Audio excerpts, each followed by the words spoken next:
Բարև ձեզ, հարգելի քաղաքացիներ, ինչպես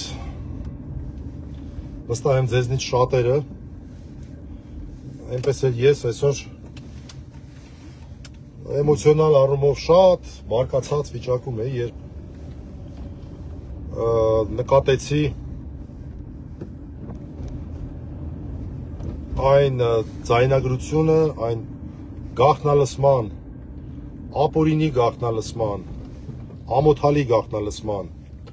այսպես ասած, սլիվը իշխանական լրատվամիջոցներում, որ վերաբերում էր Նաթան ենթադրաբար, չգիտեմ, Նաթան Սրբազանի ձայնին նման ձայներ եւ չգիտեմ ով էր, մի չարացած նախկին հոգեվորական էր, որոնք զրուցում էին եւ հապարի անուններ շոշափվում, ակնհայտ էր այդ պահին, երբ ես լսեցի, 10-15 րոպե են դրել, արդեն պարզ էր, որ սա վեհապարի կալանավորման, գերեվարման, դա է ճիշտ բառը, գերեվարման տեղեկատվական նախապատրաստությունն է եւ այս ձեռագիրը այնքան ծանոթ ձեռագիր է, հիշեք հլը Միքայել Սրբազանի գերեվարման պատմությունը, նախորդ օրը տեղեկատվական նույն կերպ, ուրեմն սլիվ, հետո ձերբակալման որոշում, խուզարկություններ եւ այլն, դա հիշեք, ակնհայտ էր, որ որոշում են կայացրել արդեն գնալ վեհապարի հետևից, ակնհայտից էլ ակնհայտ էր։ Միակ հարցը մնում է, թե երբ իմ կարծիքով չի բացառվում եւ վաղը, բայց ես ավելի հավանական եմ համարում երկուշաբթի օրը, մյուս հավանական օրը կարծում եմ իրենց համար, որտեվ թուրքական մշակույթի կրող են այս նիկոլական իշխանությունները, իսկ թուրքական մշակույթում սիմվոլիզմը կարևոր է եւ մյուս տարբերակը կարող է լինել հոկտեմբերի 27-ը, այսինքն այս երկուշաբթի չէ, այն մյուս երկուշաբթի։ Նաև աշխատանքային օր հավանաբար կլինի, որպեսզի շատ մարդ չկարողանա, եթե, այս եթեն ընդգծում եմ, էլի, որտեղ չգիտենք, եթե լինի կոչ Մայրաթորից գնալ Էջմիածին, քիչ մարդ կկարողանա, որտեղ աշխատանք եւ այլն եւ այլն։ Հիմա, ինչպես եւ դուք բոլորդ, ես նույնպես շատ էմոցիոնալ առումով շատ ծանր, բնականաբար սկզբից տարա այս լուրը, հիմա էլ չեմ տեղավորվում ես լուրի հետ, լուրի մեջ չեմ տեղավորվում իհարկե, բայց հետո ինձ շատ աշխատեցի ինձ վրա ու փորձեցի հնարավորինս սթափ նայել իրավիճակին եւ մի քանի դատողություններ եմ ուզում հիմա ձեր հետ կիսվել այս ավտոլայվի ռեժիմով, քանի տեղ եմ գնում եւ ճանապարհին եմ։ Մի քանի դատողություններով եմ ուզում կիսվել։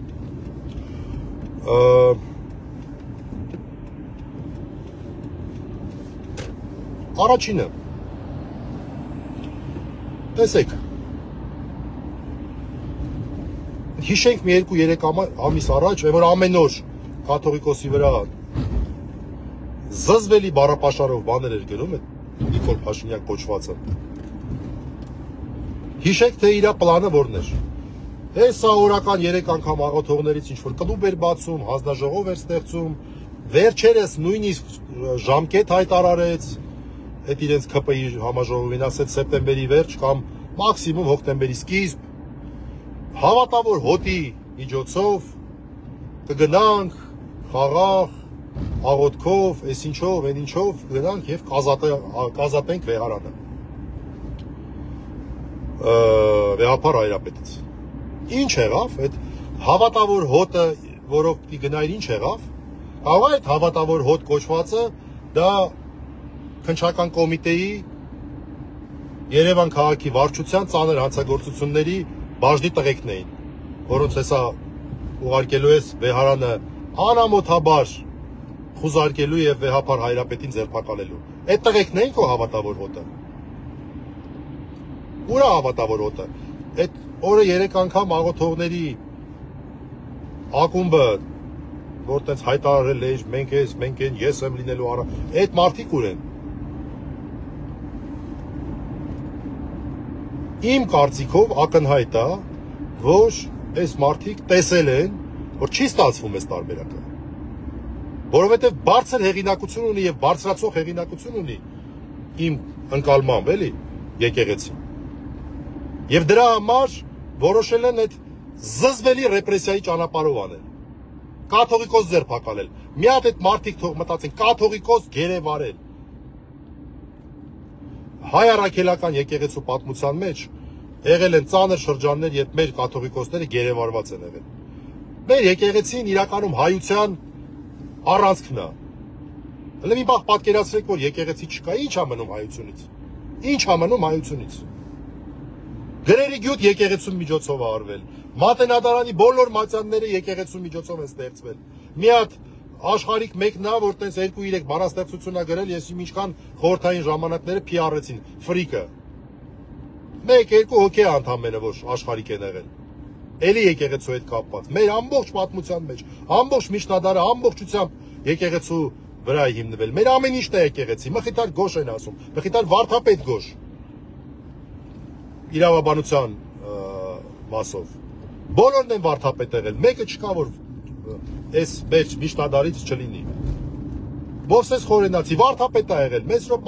Մաշտոց վարդապետ է եղել։ Մեկը կաթողիկոս, մեկը եպիսկոպոս, մեր ինքնությունը այդտեղ է։ Ուսա եկեղեցու դեմ կռիվ է։ Ինքը ասում է, ով է ասում, որ եպիսկոպոսներն են եկեղեցի։ Բա որ տենց է, դու ասում ես կառավարությունը ես եմ։ Ժողովրդավարական կոչվող համակարգի մեջ։ Բա ոչ ժողովրդավարական, միապետական, միահեծան եկեղեցուն բնորոշ, կաթոլիկ եկեղեցուն, բոլոր ավանդական եկեղեցիներին բնորոշ կառուցվածք ունեցող համակարգում, որ միահեծան որոշումներ են կայացվում։ Այդ համակարգում, եթե դու ասում ես, որ կառավարությունը դու ես, բայց ինչքան ավելի շատ իրավունք ունի վեհապար հայրապետը ասելու, որ եկեղեցին ես եմ, բայց չի ասում, չէ՞։ Ինչքան ավելի շատ իրավունք ունի, որովհետև եկեղեցին Աստծո իշխանության վրա է հիմնված, ոչ թե մարդկանց իշխանության վրա է հիմնված։ Իրանք չեն ասում,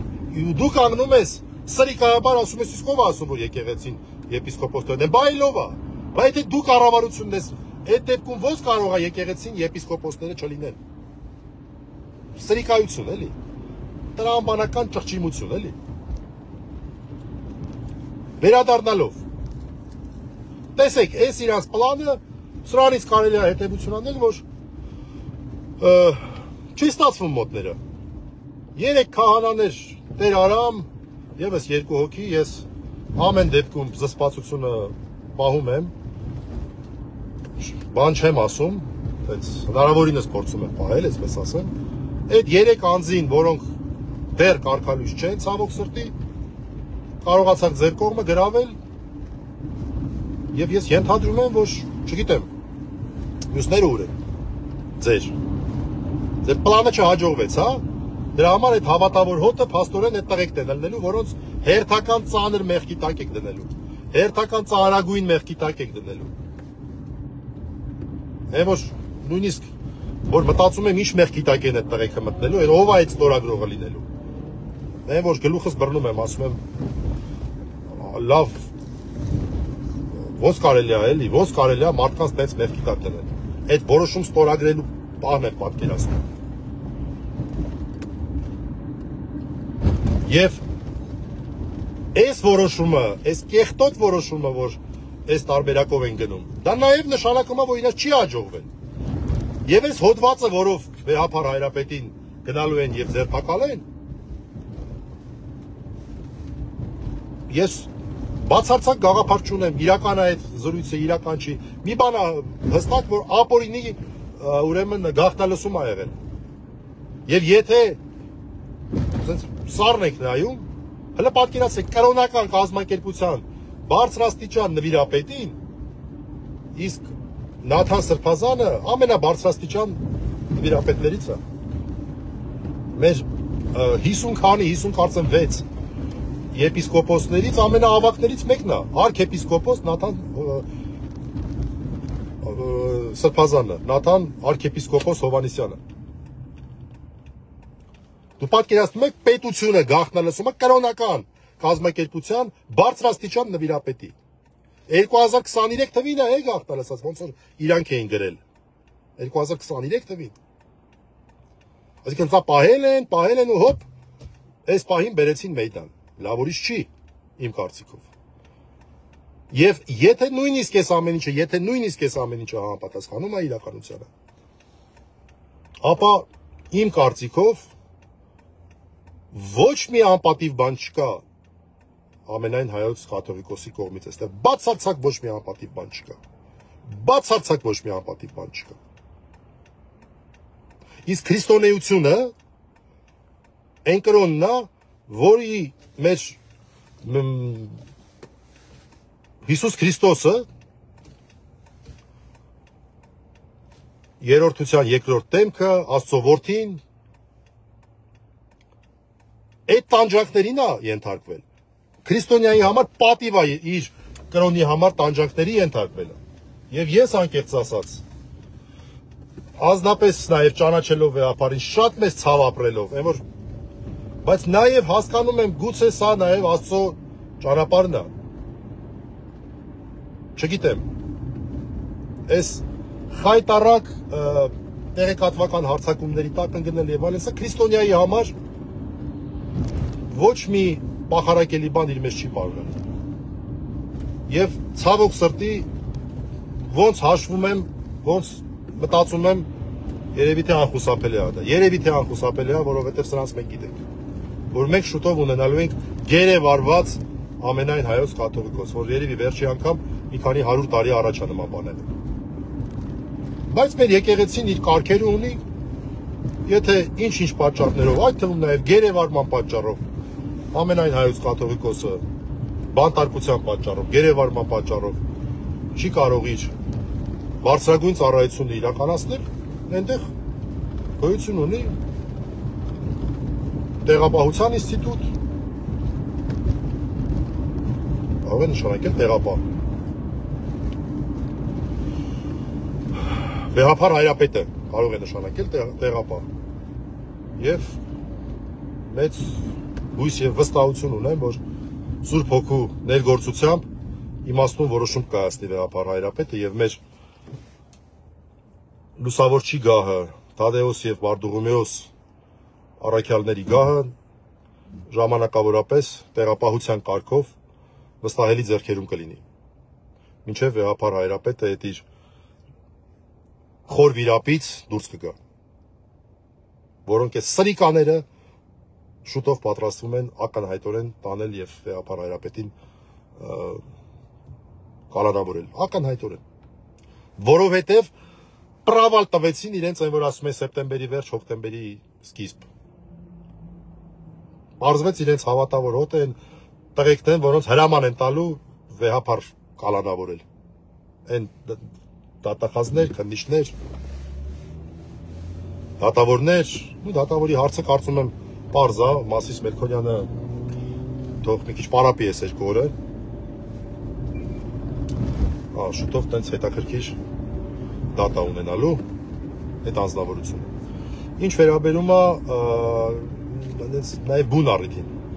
Չեք ամաչում այդ մանիպուլյացիաներն եք անում։ Վեհապար հայրապետի դեմ քրեական վարույթ չի նախաձեռնվել։ Ուրեմն որպես քրեական դատավարության մասնակետ ասեմ, ընդհանրապես վարույթը նախաձեռնվում է փաստի առթիվ։ Անձի նկատմամբ հարուցվում է քրեական հետապնդում։ Այսինքն երբ որ ասում են վարույթ է նախաձեռնվել, դա երբեք անձի նկատմամբ չի լինում։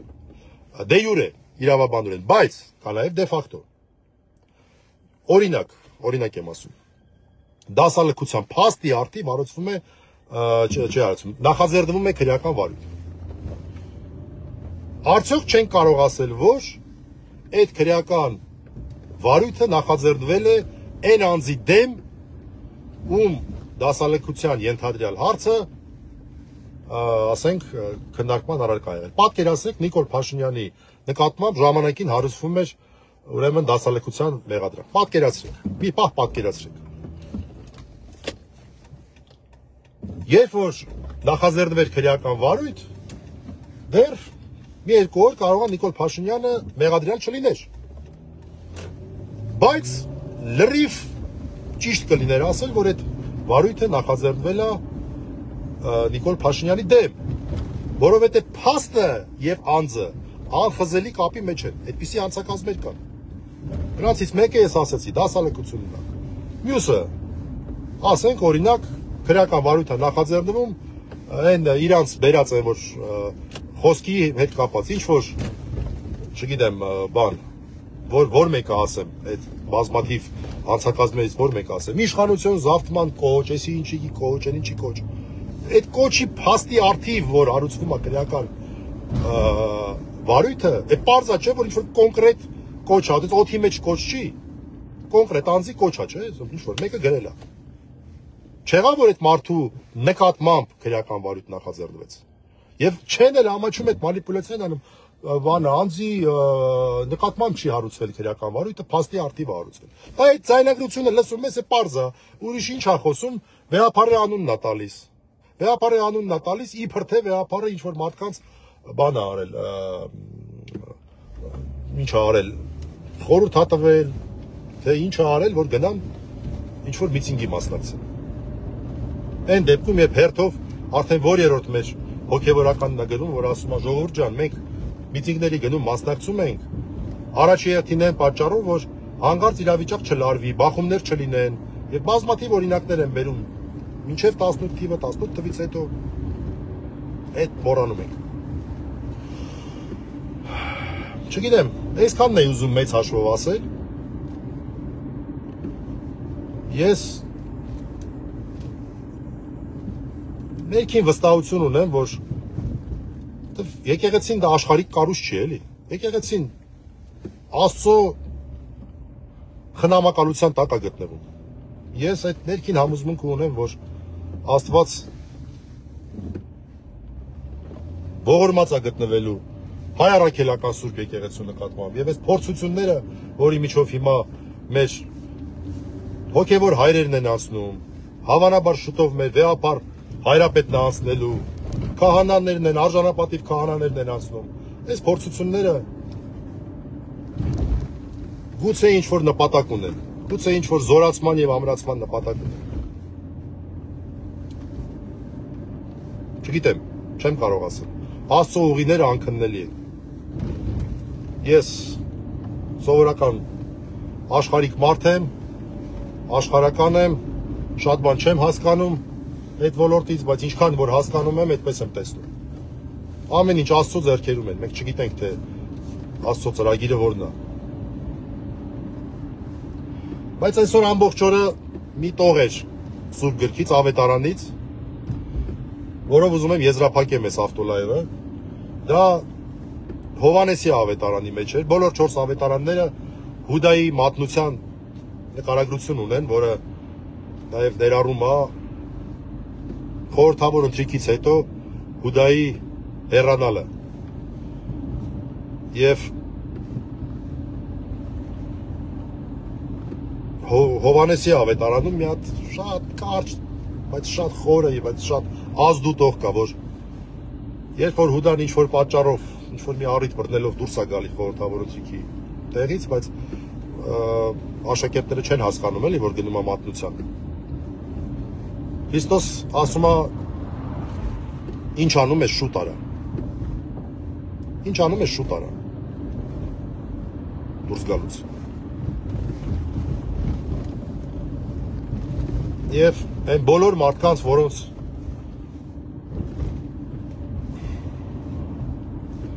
վերապահելու են այդ իրենց մկրտության դեմ գնացողների, իբր թե պետական օրենքներ պահելու առիթով, այդ ուր են ձեր պետական օրենքները, այդ ձեր պետական օրենքները ուր են, որ այդքան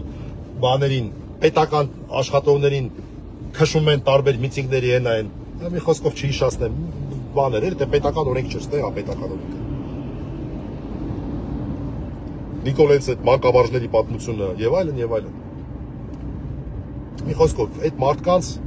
ուրիշ բան չունեմ ասելու։ Հիշեք այդ տողը կարդացեք Հովանու ավետարանը։ Ինձ թվում է ձեզ եք այդտեղ տեսնելու։ Եթե որոշեք, որ